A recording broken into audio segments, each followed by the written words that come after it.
Pemirsa, sehari sebelum Hari Raya Galungan, umat Hindu khususnya di Bali melaksanakan penampahan galungan.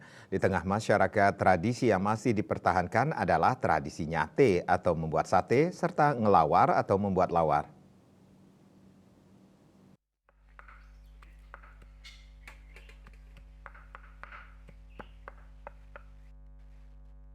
Penampahan Galungan adalah hari raya yang dilaksanakan masyarakat Hindu Bali tepatnya pada hari Selasa, Anggara Wage Wukudungulan, yaitu sehari sebelum Hari Raya Galungan yang diisi dengan nampah atau menyembelih babi ataupun ayam. Kegiatan nyate dimulai dengan membuat bumbu, mencincang daging, serta memarut kelapa. Setelah semua bahan siap, semua bahan dicampur sehingga menjadi adonan. Kemudian siapkan tusuk sate dan kemudian lilitkan adonan tersebut. Setelah semuanya adonan selesai dililit, maka sate pun siap untuk dipanggang ataupun digoreng. Tujuan dari nyate yaitu untuk pelengkap Banten dan sisanya bisa dikonsumsi keluarga. Sate menyimbolkan bentuk-bentuk alat perang. Dalam buku Dharma Caruban, tuntunan membuat olahan bebanten disebut ada 9 macam sate dalam galungan. Namanya sate penawasangan yang melambangkan senjata Sangyang Nawa Dewata atau 9 dewata yang berada di 9 penjuru mata angin.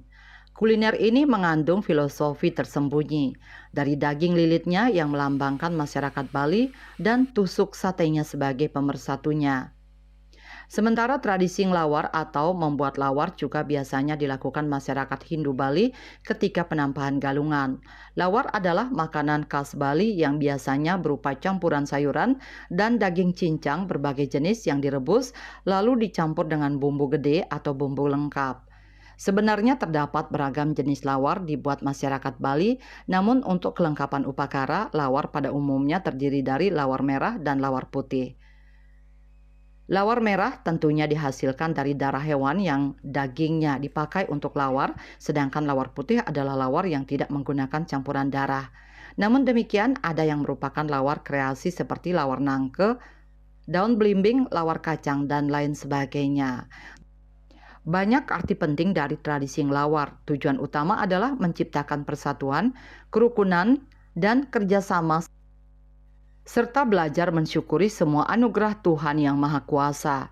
Agus Cahaya, Bali TV.